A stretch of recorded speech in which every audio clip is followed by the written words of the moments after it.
Wait! You know, after watching that awesome intro I've animated, it's making me think a little bit. You know, I don't actually look like that. Well, better fix that. Woo! That's better. Now then, let's continue. So, emo Jojo Siwa wasn't on my 2024 bingo card.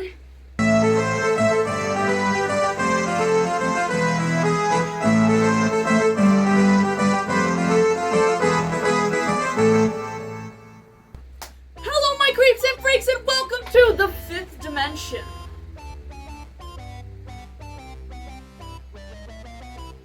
I'm your host, Scenebean, and today we're going to be talking about whatever the heck this is. Dream guest on my podcast? Oh my gosh. I mean, honestly, let's fight things out one of my exes. That's not the Jojo Siwa I remember. And it seems the internet isn't a fan of this bizarre rebrand either.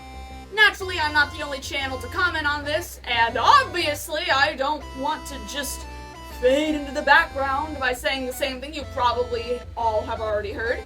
Yes, Rebrand is atrocious. Yes, it is completely laughable and honestly pathetic. I don't think you need some random scene kid on the internet to tell you that. So I'm gonna do something else, something a bit more Scenebean of me. I'm gonna get into the why of this desperate change and what Jojo was really thinking by doing all of this. So how did this become this? No, it's not because of Hawkmoth. I think this is the result of something much, much worse. But before we get into that, if you haven't done so, please consider subscribing and smashing that like button if you want to see more videos like this in the future. I upload new videos once every 2 weeks, and if you want to get a shout out in a future video, comment below any topics you want me to discuss in a future Scenebean. But anyways, back to the video. So, to start off, who is Jojo Siwa, and why is the internet suddenly caring about her? Well, see, Jojo gained massive popularity from her being on the online reality TV drama Dance Moms. Officially joining the competition's team in the 5th season, her outgoing, loud personality and willingness to talk back to Abby Lee Miller, the titular antagonistic and strict dance structure the show focuses on, really set her apart from the rest of the team. While Dance Moms is a show that has gone down in infamy, Jojo has risen above the controversy of the show and made quite the name for herself after leaving Dance Moms at the end of the 6th season. Signing a contract with Nickelodeon, Jojo Siwa appeared in several TV shows and movies produced by Nickelodeon, such as The Thundermans, School of Rock, Blurt, SpongeBob SquarePants, Middle School Moguls, and even going as far to have some Nick shows of her own, such as the JoJo and Bobo Show, the J-Team, and Siwa's Dance Pop Revolution. More on that one later. Not only that, but she also became very successful in her music career. Releasing her first song, Boomerang, in 2016, Jojo became a bit of a hit sensation in the music space. Currently, Boomerang has over 1 billion views, and her other songs such as Kid in a Candy Store and High Top Shoes have also gotten millions of views as well. Music, merch, makeup, and shows, all with the JoJo brand, marked the child star in the minds of Gen Z worldwide. However, as she grew older, it seems things started going in a bit of a new direction for her. For example, in January of 2021, Jojo Siwa came out as a lesbian, starting her journey down the path of activism. Many people, like myself, were thrilled to learn that there was another artist out there to help advocate for the LGBT+ community and for their rights, and when news got out that Jojo had a girlfriend, many were excited and happy for her. However, as with many celebrities, nothing stayed positive for long. Around this time, Jojo Siwa and her mother launched the reality television show Siwa's Dance Pop Revolution, designed to be a successor to Dance Moms. The premise of the show auditioned little girls for a pop star group called XOMG Pop. Each week, one of the girls would be eliminated from the audition until they got down to the members that would be selected for the group. Sounds pretty simple and harmless, right? Right? Well, apparently not! Recently, the independent journaling site Rolling Stones uploaded an article detailing the absolute abhorrent treatment of the girls on the television show. Pulling this directly from the Rolling Stones article, the Siwas and the producers dangled the carrot of stardom in front of the young XOMG pop members, only to berate them and encourage them to cry on camera. Well, I'm just gonna let Abby Lee Miller say this one for me. Jojo! Have you learned nothing? Because clearly, she hasn't! Jojo is already under a lot of fire due to the wide variety of controversial millennials she chooses to spend her time with, such as, ukulele players, cat lovers, and of course, Hi, sisters! not only that, but there was a lot of bigotry and ableism surrounding contestant Aya Sanderson due to her suffering from a disability known as spina bifida. Sanderson reportedly endured discrimination, disrespect, and chastising from a host of the show and JoJo's self-proclaimed momager, Jojo Siwa, stating that she was told to slap a maxi pad onto her stomach that was bleeding due to a recent surgery. But not because Jesslyn was worried about Sanderson's well-being. No, Jesslyn wasn't worried about her stomach gushing blood. No, because why would she? Jesslyn was worried about Aya's blood getting onto the costumes in the dance studio. Yes! Fantastic! Love it! Mom of the year right here. Let's get Slap a Maxi Pad printed out onto t-shirts everywhere and sell them as part of the Karma merch line! Dance Moms lives in infamy primarily because of the absolutely horrid treatment of the poor girls that happened to get caught up in the mess that was reality TV life. Stars of the former TV shows such as Chloe Lukashik, Paige and Brooke Highland, Kendall Verdes, Kalani Hilliker, and of course, Jojo Siwa herself participated in the official Dance Moms reunion show that came out recently to reflect on their experiences. And let's just say, said experiences were not pretty. Racism, discrimination, favoritism, and overall incredibly severe and constant child abuse were all things that were exposed by previous cast members. Some of the most notable stars of the show, such as Maddie and Mackenzie Ziegler and Nia Soooo, did not appear for the reunion despite them being invited, and stated that it was because the memories of everything that happened on the reality show Dance Moms were just too painful for them to face again. However, this is not what this video is about, and the reunion is not why everyone is talking about JoJo. No. This is why.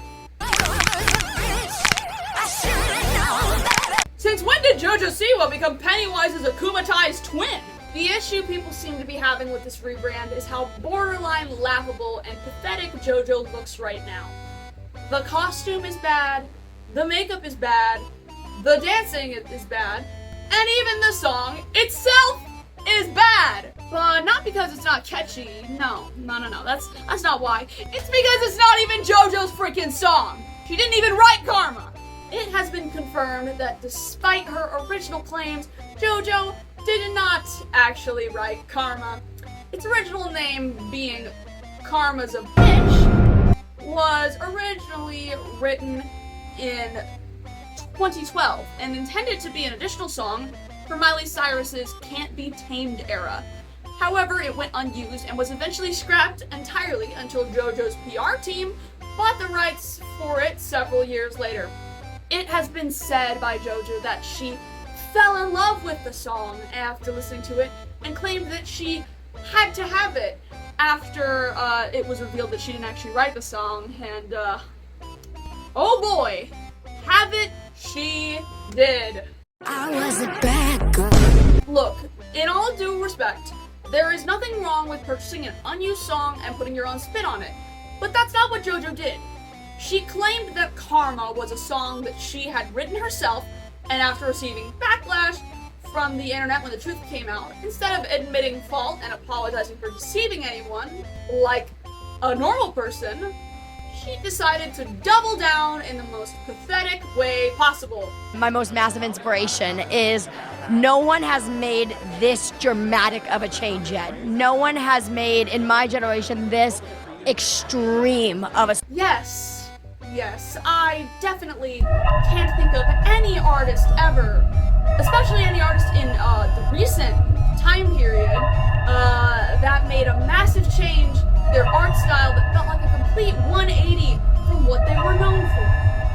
Wow, I mean, claps for quality, everyone!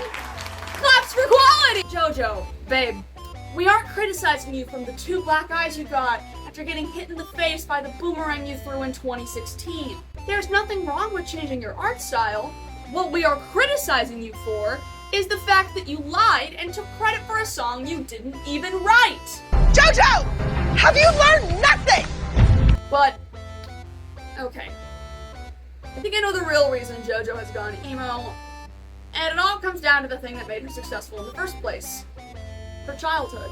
As I said earlier, Jojo originally got known for her appearance on the 5th season of Dance Moms, and it's no secret that the environment she was tossed into was incredibly toxic.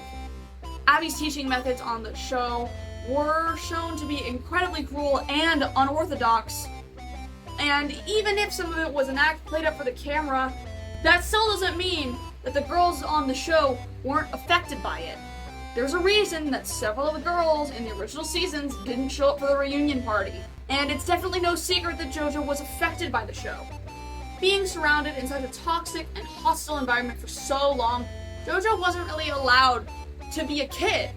Anytime her big personality shone through, she would get criticized and called out by Abby or harassed by the other dance moms. It doesn't matter if any of that was staged, it was real to Jojo, who at the time of the show was only 9 years old. With all the contracts she was a part of, and with big companies like Nickelodeon and her rising popularity as a young music artist, Jojo didn't live a normal childhood. She didn't have the experience of going to school or making friends in the way that all of us did.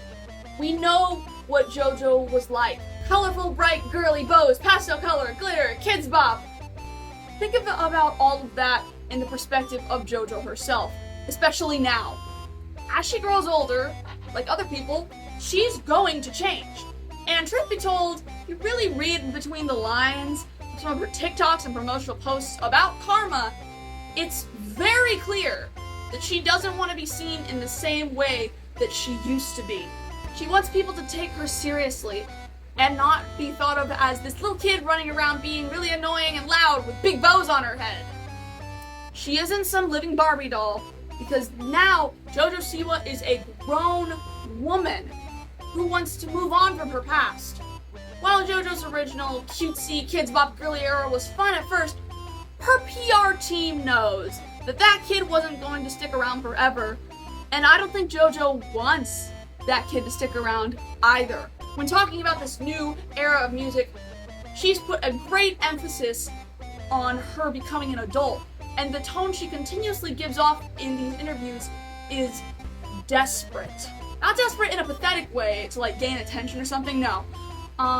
But desperate in a way that wants her to be taken seriously as a professional and not just some kid with a bow on her head. You are getting what I've wanted to do for the last 5 years of my life. A new era of life, we're becoming an adult. And actually, yesterday, I gave the heads up, like, hey, it's not for kids anymore. She doesn't want to be that loud girl from Dance Moms or that one kid with a bow on from Nickelodeon. Jojo wants to be her own person, separate from the childhood she didn't even get to have. Things that we have experienced in our adolescence, like going through phases and experimenting with new hobbies or styles, is just what she's doing now. Because of all the contracts and how she grew up constantly in the eyes of the public, Jojo didn't get to experience any of that or go through any of those healthy changes because she wasn't allowed to. So, it's no wonder she's done a complete 180. It's no wonder that she's pushing this new adult persona so hard. All she wants is some validation and to move forward in her life. And in my opinion, I don't really think that's something we should be criticizing her for. So, as a way to justify my statements to you all, I will now perform for you the infamous Karma Dance. It was a matter of time before I blew it. That's all not lie, that's all not you, that's all not get caught.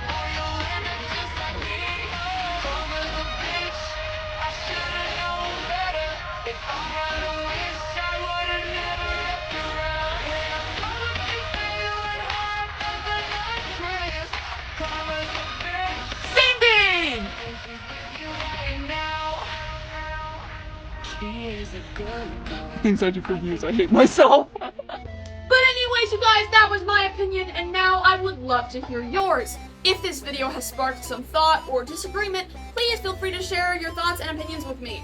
If you have any other topics you want me to discuss in a future Scenebean, leave a comment below and you just might get a shout out in the next video.